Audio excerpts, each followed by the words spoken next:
Stories of fun TV. Sundarban नाम का एक जंगल था। जंगल में सभी किस्म के जानवर रहते थे और सर्दियों का मौसम तो अब शुरू हो चला था और सभी जानवर अपने लिए खाना जुटाने में लग गए थे। उसी जंगल में कल्लू नाम का एक बंदर भी रहता था।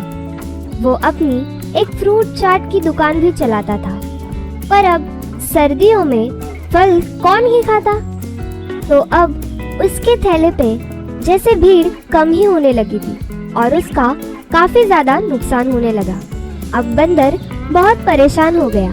एक दिन उसके पास एक लोमड़ी आई और उसे बोली, बंदर भाई, तुम मुझे काम पे रख लो।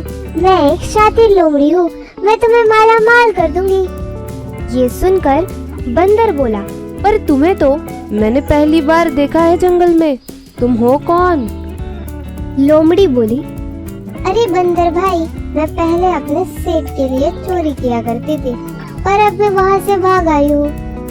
बंदर ने कहा, ठीक है, बस यहाँ चोरी मत करना।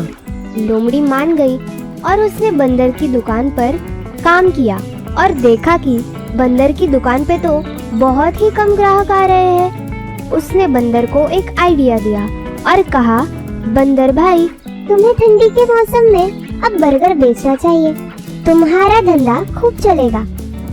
बंदर इस बात पर मान गया।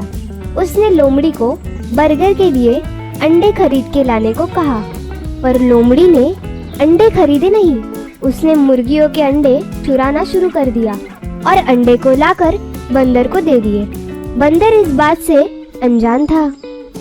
अगले दिन उन्होंने अपने अंडे बर्गर का थैला खोला और आज लोमड़ी ने दुकान संभाली। धीरे धीरे बंदर के थैले पर बहुत भीड़ इकट्ठा हो गई और उसकी दुकान चल पड़ी। अब उसकी दुकान पर सभी जानवर आने लगे और उसका बनाया बर्गर खाने लगे। ऐसे ही बंदर की खूब तरक्की होने लगी। बंदर तो खुशी से मानो झूम ही उठा था। कुछ दिनों के बाद लोमड़ी अब दुकान के भी पैसे चुराने लग गई, पर बंदर का ध्यान इस पर गया नहीं। एक रात लोमड़ी अंडे चुराने के लिए गई, तब पेड़ पे बैठे उल्लू ने उसे देख लिया और ये सब उसकी आंखों से रिकॉर्ड कर लिया। वो सीधा उड़ के जंगल के राजा के पास गया और उसने उन्हें ये बात बताई। राजा ने लोमड़ी को पकड़ने के लिए सिपाही भेज दिए थे और वो सिपाही कौन थे? टाइगर और चीता। जैसे ही लोमड़ी को ये बात पता चली, उसने सारे पैसे अपने झोली में भरे और उसे लटका कर भागने लगी।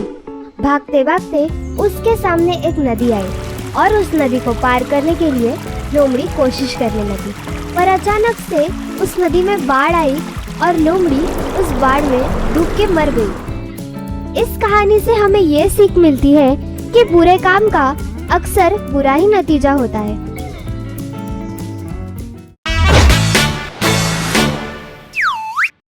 फन टीवी को लाइक करो, शेयर करो, सब्सक्राइब करो।